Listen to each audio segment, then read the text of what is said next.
Hi everyone, it's Chelsea here. Welcome back to the Crafting Corner. I've got something new for you to do today. You might already see it in our background here. It's dream catchers. Now, this is a more one that you can buy at a store. It's very fancy, very intricate. You might have a few hanging in your house or seen some at your friends' houses, but today we're going to make something more like this one. I've got an example of it right here. And this is something simple. Dream catchers, as a full disclaimer, are something that are ingrained into many different cultures, specifically the Native American culture. Now, I'm not claiming to know everything about them, nor do I think that everyone should have one of these in their home. I grew up with one of these in my house, in my room specifically growing up, and I want to teach you guys how to make one for yourselves if you'd like one. Now, we have these pre-made kits that your parents, guardians, or your siblings might have picked up. Inside of it is everything you need except one thing, a pair of scissors. Okay, let's pull everything out. Whoop. We have our cardboard circle. We have some beads, some feathers, some string, and our fabric to wrap it with. Now, a dream catcher is something that you have in your home, or at least many people do, to help catch bad dreams. They're specifically meant to catch the bad dreams. It's based off of what an old Native American legend of, I can't remember her name, nor will I pretend like I know what her name is, but she was a spider woman. She was known for helping children and people have better dreams, catching the bad ones and allowing them to sleep well. So they would make these dream catchers based on a web of a spider. The beads on the inside represent the spider catching the dreams, almost like you would see a spider catching a fly. So they would catch the bad dreams, and the loops in between and the holes would allow the good dreams to fall through down to the feathers, which is why they're so soft, so they would softly land onto you.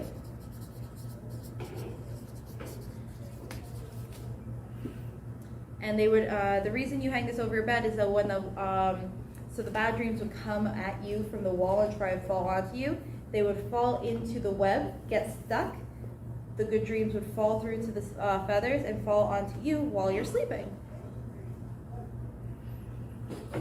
So we're gonna put this down here, and I'm going to help you make this one from our little kits. So once again, our cardboard circle. We have our fabric that we're going to use. It's a felty fabric that we're going to use to wrap around this. We have a bunch of feathers for decorating for later. I'm going to put those to the side. Don't need them just yet.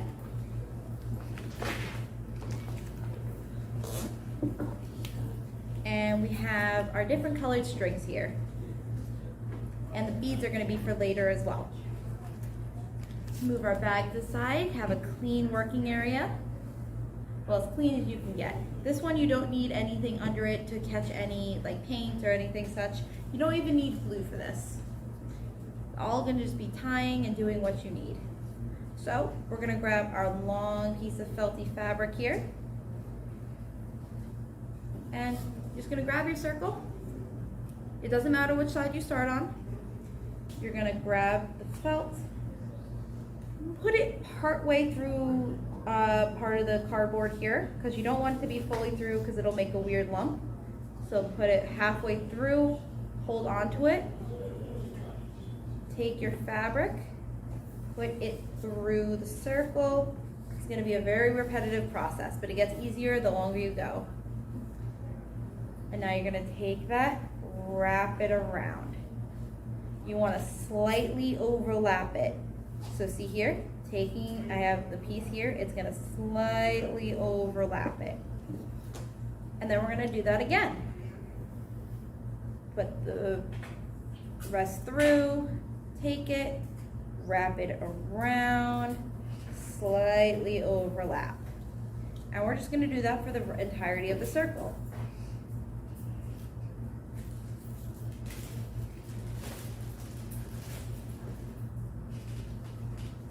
I had a dream catcher when I was little in my home. I always made sure it was there before I went to bed, and my mom and I would always have this routine of talking about what good dreams I wanted to have that night. Now, not always did I always have those good dreams that I wanted specifically, but I always slept well, knowing that I had the dream catcher to catch all of my bad dreams. There was a one point in time where I went on vacation with my family. My mom had forgotten to pack my dream catcher. So we're there in the room I'm supposed to be sleeping in. I think it was a hotel. I was only a few years old. I was only about 5 or 6 years old. My mom grabbed a pen and paper that were just sitting in one of the drawers, and she drew a dream catcher on it. Looked it up on my father's computer because he had the hotel's internet. Looked it up. She drew it for me and said, even though that it's just a picture, it'll still work just the same. And then we talked about all my good dreams that I wanted to have that night. She taped it up on the wall above my head, and I felt safe.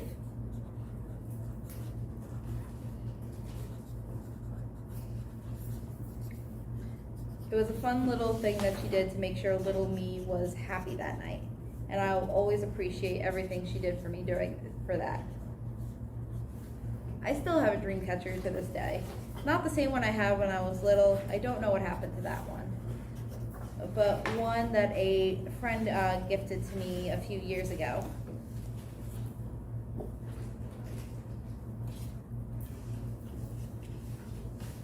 Now, we're doing this out of cardboard and felt because these are easy materials for us to get and to give you guys.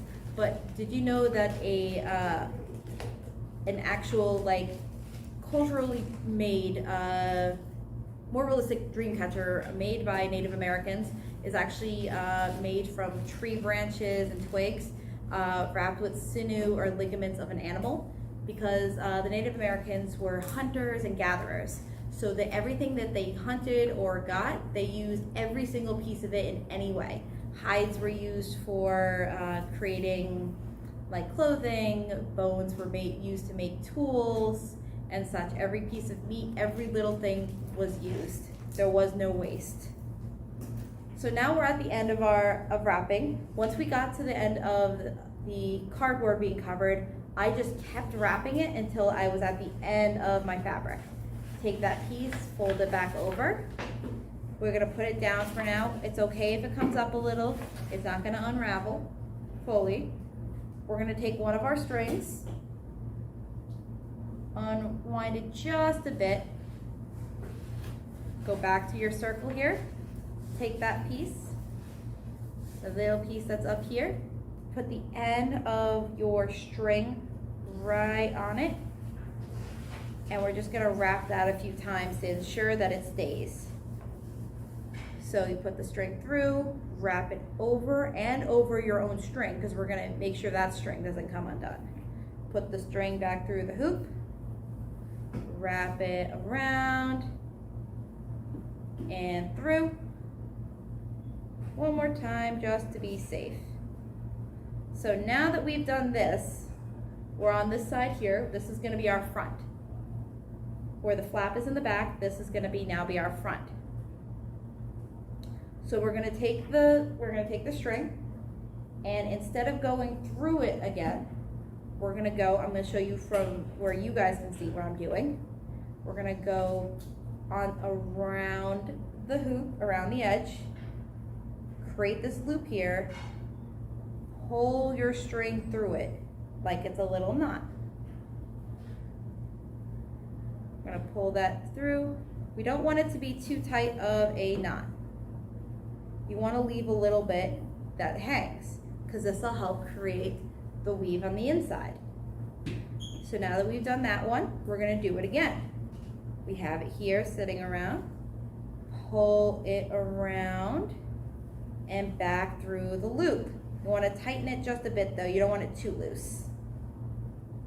Pull it through, You can always adjust where these are. The more space they are, the looser the weave. The closer they are, the tighter the weave. Pull it, not too tight. Leave a little bit, that can be your loop. And we're just gonna do this over and over again. So around and through.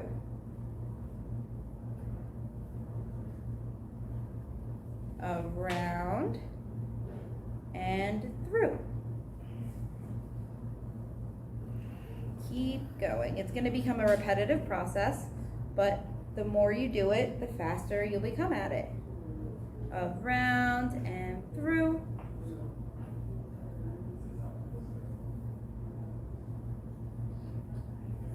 I like how this string goes many different colors. Like we started at a light pink, now we're at brown, it has greens in there. Around and through.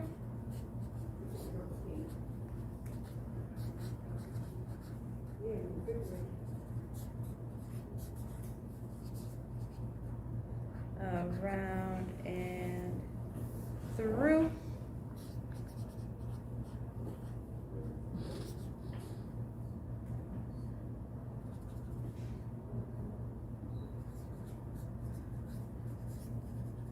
Around and through.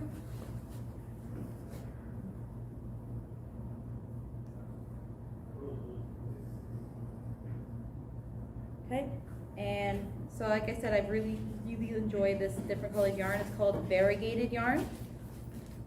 It's the yarn that changes colors through and through. Like see, we went from brown to now we're at like a tan. We're gonna end up at a pink. It allows, I just really like the way it is, and allows for different colors to just exist without having to tie knots in between them. Around and through. And we're gonna do, actually no, we're at the end here. So we went around and through the entire way. So now we're gonna go into the middle. So now these loops that we left behind are gonna become our new ring. So we're gonna go into the hoop we have here, pull it through. So we went through the hoop here, so this was going around, and we're gonna go through the little loop we now left hanging and pull it tight. Not too tight, but tight enough. And now to the next one. We're gonna go in and through, pull it tight. I'm just gonna keep doing this over and over. I find leaving the yarn in this little ball allows it to go faster. If your yarn becomes unwound, you can always rewind it around your fingers. It's easy. I'll show you that in a little bit with a different piece. And if your loop ends up on the side of your string here, you can always just move it back over. Hold it in place and tighten it a little bit so it doesn't always swing to the side. So around, through the loop, through the drop.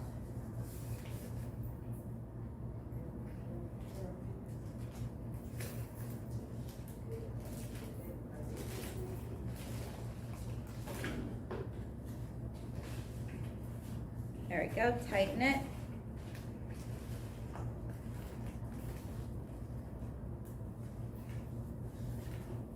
Round and through. Tighten. Round and through.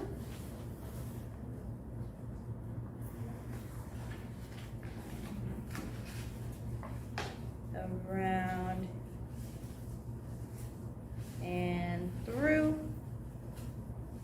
These are actually some of my favorite color combinations, are pinks, browns, and like light colored tans.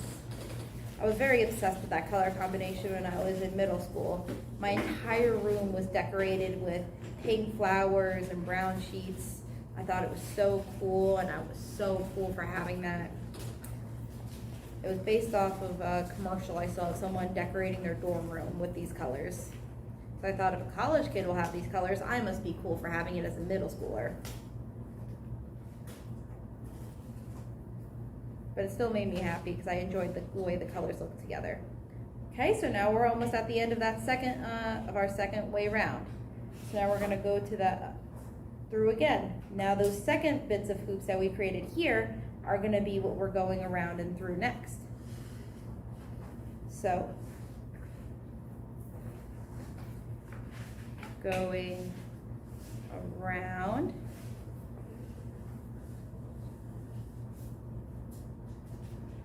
and through.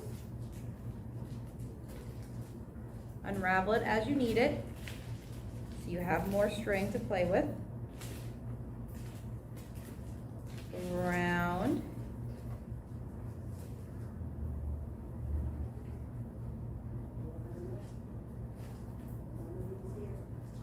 And through.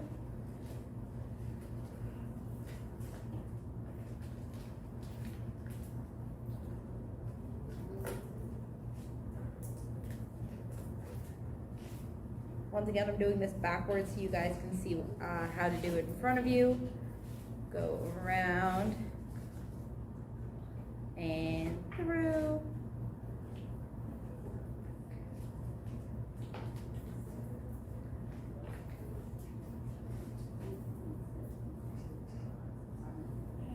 There we go. Keep going. As you can see, as I go further, it's creating that little weave pattern. Through.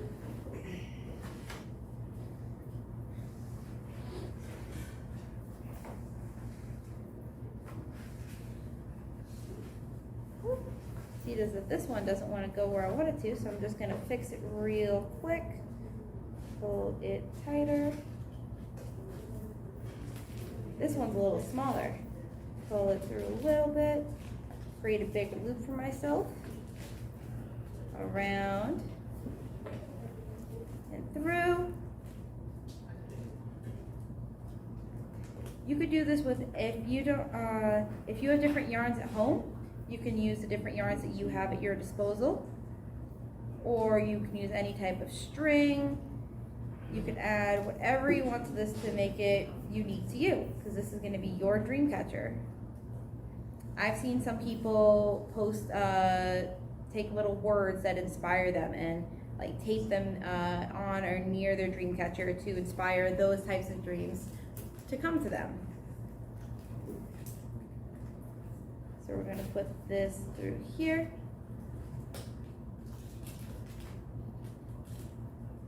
And through again.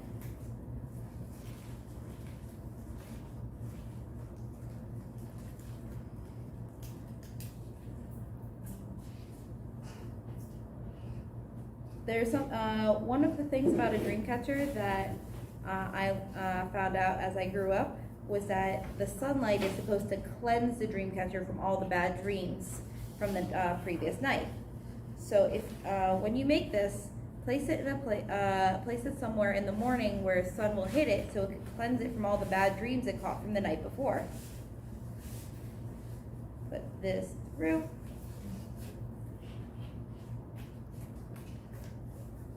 See let's do that thing where I said we're gonna re-spool it now, because my thing has become unspooled a bit. So we're gonna undo it a bit, grab it in a little ball, and just re-wrap it. So that way it doesn't fall over the place and create a bit of a mess, and you don't want it to get all knotted.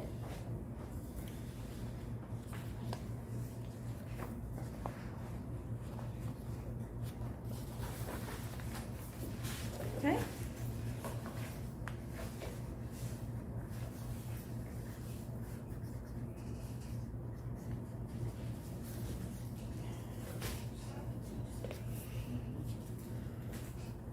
Okay, so I'm gonna speed through this now, and we're gonna quickly get through this. So I'm gonna instead of going around and through a million times with you, I'm just gonna speed through it and get to the end because I wanna show you guys how to decorate this with the flowers and beads. That's the really fun part where you really get to do what you want with it. So this is easier for me when I flip it around, so we're gonna flip this back around for myself.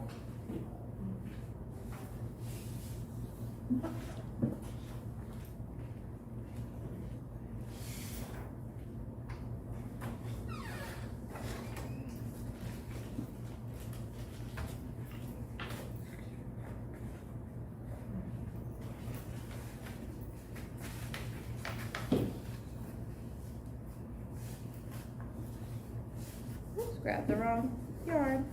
That happens. Just keep going.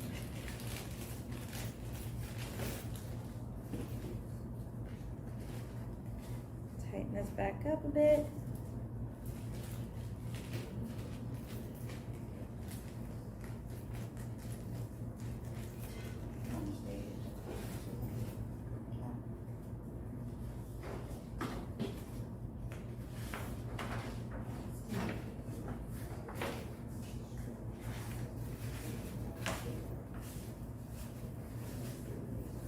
Now we're getting to the end where I'm going to start adding beads now.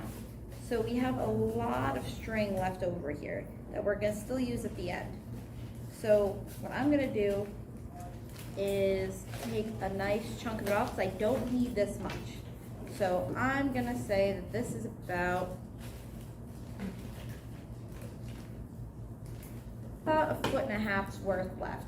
I'm still not even going to use all that. But that way I no longer need this ball here because I'm not going to use the rest of this just yet.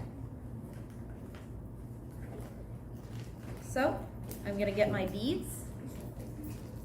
You have them all in a nice little baggie for you. A few of the different colors. I'm going to get a purple, a pink, and a brown for now. So I can put them all in here. So take the purple one, because right now it's going to end up on a brown string.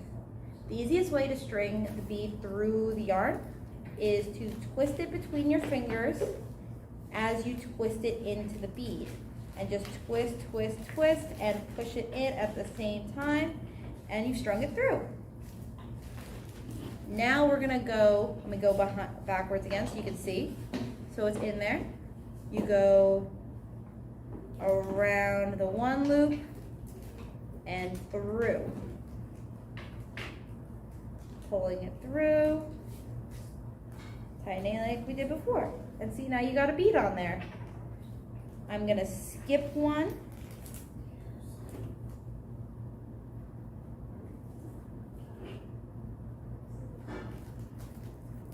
Pull it through. I'm gonna go put another bead. This one's gonna be pink. Take your yarn, twist it through. Whoop.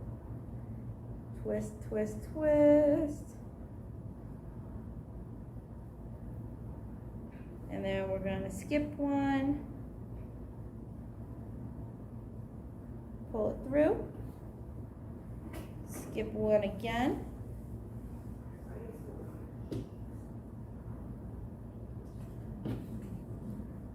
I'm gonna skip one more just because I can. This is my dream catcher. Get my last bead here, the brown one. Twist it between.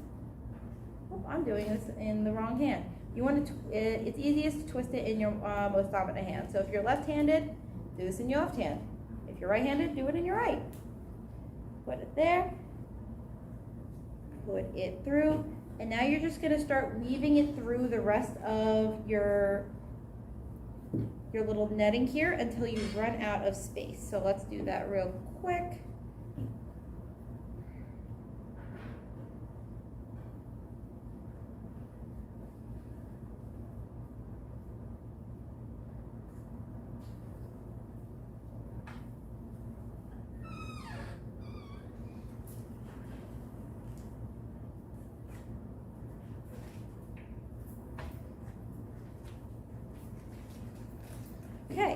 So now we're at the middle of the end, the middle / end. Pull it tight a little bit. The more you pull it, the more your weave comes into show. So now that we're at the middle, we're gonna tie a knot. We're gonna grab a piece here, quickly tie this knot. Just tie it over a loop on itself, and then tie a knot on itself.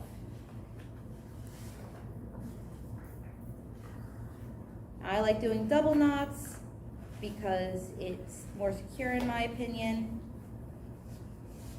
Cut off that last piece of string, and now you have the finished middle. So now we're going to grab the rest of our string that we have here. We were given more on the end. Untie this, unknot it.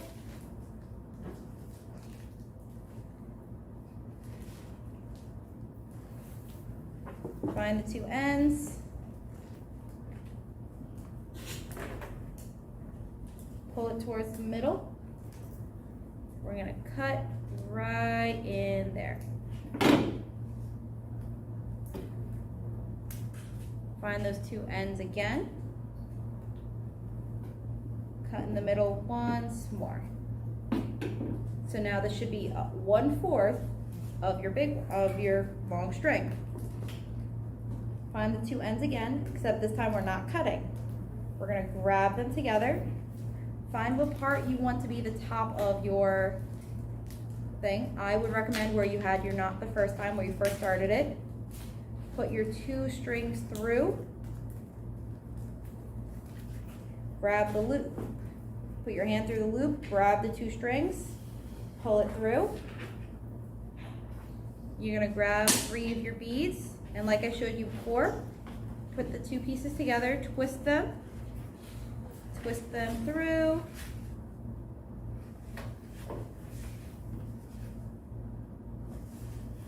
I'm choosing one of each color that I have, twisting it through, pulling it through.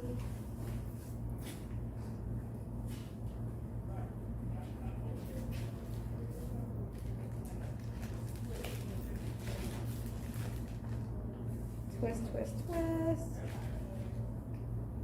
And now that that's there, I'm going to tie one knot over the two strings itself. Put my fingers through the loop towards the end of the beads and pull it tight.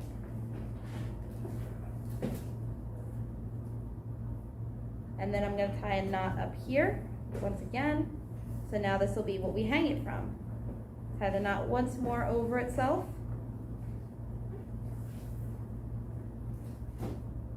And this is what you're going to hang it from.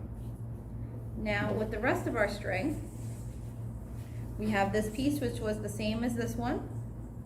We're going to take that other long piece and cut it in half as well. So now we have 3 pieces here.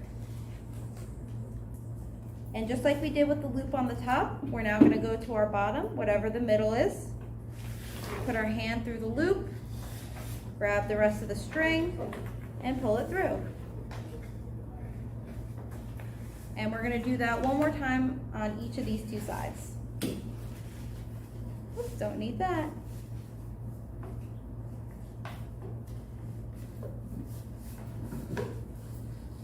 This is what we're going to hang our feathers and beads off of as the decoration and for the good dreams to trickle down through. You want this to be soft because you want a soft landing for your good dreams to come through, as the legend says.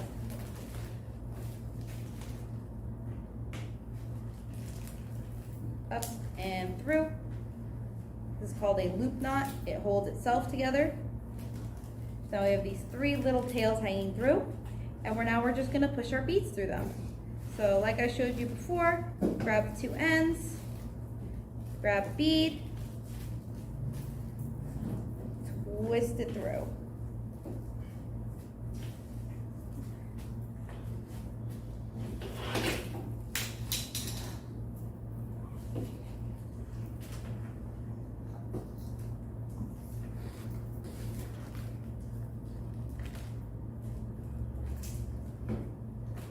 When you're at the end, tie a knot. Just like we did at the top, we're going to do down here. Tie a knot towards the base of beads. I like doing double knots because they're more secure.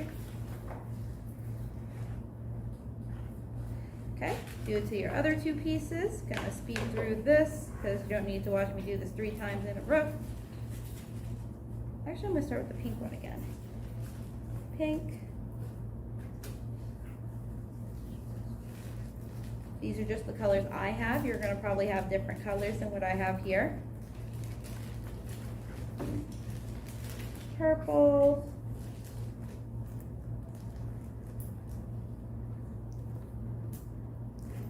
And we're gonna go to pink again.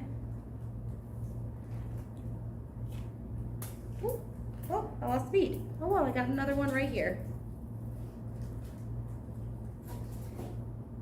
Having extras just in case is always a good idea in anything you do. Never want to have just enough always. Put it through. You can also decorate these with items that you have in your own home.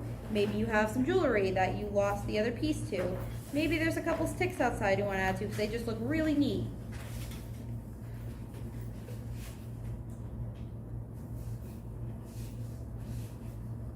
But you want it to be something that's soft. Next, last one. Put this brown one through. More of an orangey tan, really. Color of the sunset, like near bedtime.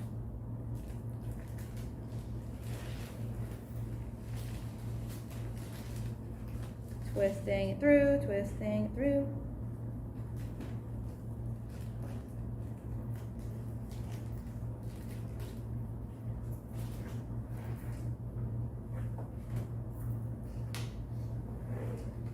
And making that knot.